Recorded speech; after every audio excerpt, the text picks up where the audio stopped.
Today I am going to take the revision of lesson 1, which is the poetry, and your text questions, and the lesson name is Where the Mind is Without Fear.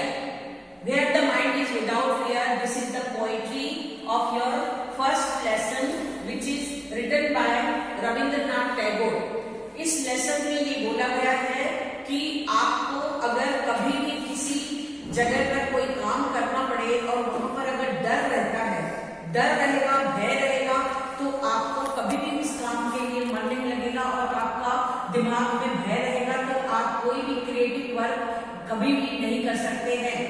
जैसे कि रविंद्रनाथ टैगोर जी बता रहे हैं कि पहले जब हम आजादी से पहले जब अंग्रेजों के गिरफ्त में थे, तो अंग्रेज लोगों के डर से जो इंडियंस थे, जो भारतीय थे, वो कभी भी कोई क्रिएटिव वर्क नहीं कर पा रहे थे. यानी कि उनके दिमाग में बहुत सारे आइडियाज थे, बहुत सारे फॉर्मूलेस थे, बहुत सारे क्रिएटिव वर्क करने की उनकी इच्छा रहती थी, लेकिन वो अंग्रेजों के भय से कुछ काम कर नहीं पाते थे. तो जहां पर भय नहीं रहेगा वहीं पर क्रिएटिव वर्क हो सकता है. यहाँ पर रविंद्रनाथ जी टैगोर कहते हैं कि जब हमारे दिमाग में जो कोई आइडिया आता है, तो हम उस चीज को अगर हम लिख लेते हैं और लिखने के बाद हम उस चीज को हम जब एक्सप्रेस करते हैं, तो उस समय हमारे दिमाग में कभी भी कोई डर नहीं होना चाहिए. तो विथ कॉन्फिडेंस और विदाउट फियर हमारे पास बहुत सारी चीजें हम क्रिएटिव वर्क कर सकते हैं. तो जिस तरह से सारे काम हम लोगों ने, जैसे पहले जमाने में उनको कोई कभी कोई इंडस्ट्री में या कहीं कोई मिल में या कहीं पर कोई वर्क करना होता था, तो भारतीय जब वहां पर जाते थे तो अंग्रेज उनको कहते थे नहीं, आप साइड में बैठ जाओ, आपका काम, आपका आइडिया सही नहीं है. लेकिन जब वो कोई दूसरी तरफ से कोई आइडिया उनके पास आता था और वो आइडिया इंडियन से ज्यादा अच्छा नहीं होता था, तो वो लोग इंडियन के आइडियाज को पुट कर देते थे अपना नाम लेकर. पर उस समय इंडियंस और भारतीय कुछ बोल नहीं पाते थे. क्यों? क्योंकि उनके दिमाग में भय था कि हमको गिरफ्तार कर लिया जाएगा, हमको कहीं पर कोई मार दिया जाएगा या कुछ कर दिया जाएगा. तो उस चक्कर में वो कोई भी काम नहीं कर पाते थे.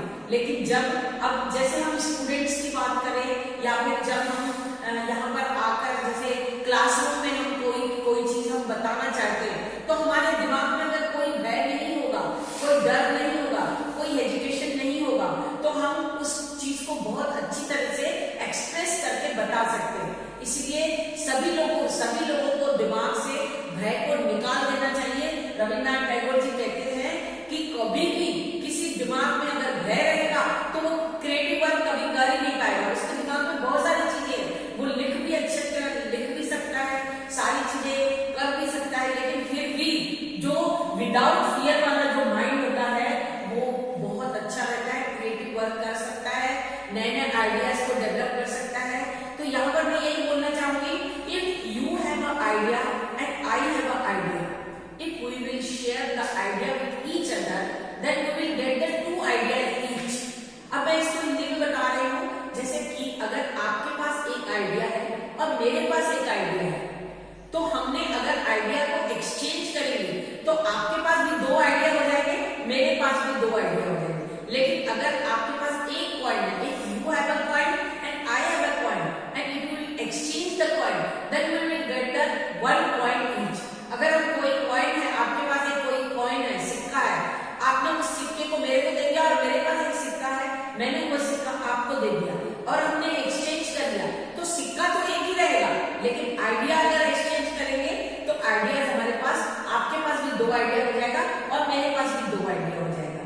तो इस तरह से अपने आइडियाज को शेयर करते रहिए, लेकिन अपने दिमाग में भय को बिल्कुल निकाल दीजिए. अब हम आजाद हो चुके हैं, हमारे दिमाग में कोई भय नहीं है, कुछ भी नहीं है. हम जितने ज्यादा भयलेस यानी कि विदाउट फियर रहेंगे, उतने ज्यादा हम एक्सपर्ट बनते जाएंगे, उस फील्ड में एक्सपर्टाइज होते जाएंगे और हमारे आइडियाज सब फॉलो अप होते चले जाएंगे. हम नए नए क्रिएशन कर सकते हैं, बहुत अच्छी तरह से सारी चीजों को हम फॉलो अप कर सकते हैं. लेकिन इसके लिए आपको दिमाग से भय को हटा देना चाहिए, तो आपका दिमाग बहुत अच्छी तरह से काम करेगा.